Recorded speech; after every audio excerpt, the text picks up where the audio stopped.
மக்களே! நம்ம இன்னைக்கு வந்துட்டு ஸ்வீடன்ல எப்படியெல்லாம் ஹவுஸ் ஸ்டைல் இருக்கு அப்படின்னு தான் பார்க்க போறோம்.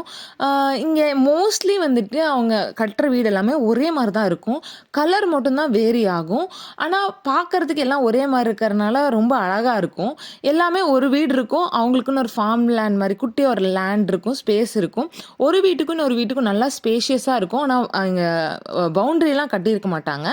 பட் வந்துட்டு ஒரு ஃபென்சிங் அந்த செடியில வந்து ஃபென்சிங் மாரி பண்ணியிருக்காங்க. நீங்க பார்த்தீங்கனாலே தெரியும்.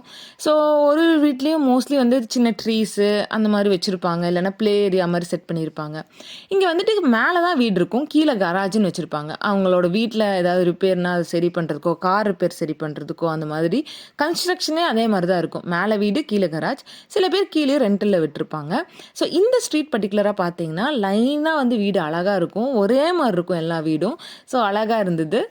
இந்த மாரி இன்ட்ரஸ்டிங்கான விஷயங்கள் வந்துட்டு ஸ்வீடன் பத்தி தெரிஞ்சுக்கணும்னா, என்னோட பேஜ வந்து ஃபாலோ பண்ணிக்கோங்க. என்னோட சேனல சப்ஸ்கிரைப் பண்ணுங்க. உங்க ஃப்ரெண்ட்ஸ் அண்ட் ஃபேமிலிக்கும் சென்ட் பண்ணி விடுங்க. பாய் பாய்.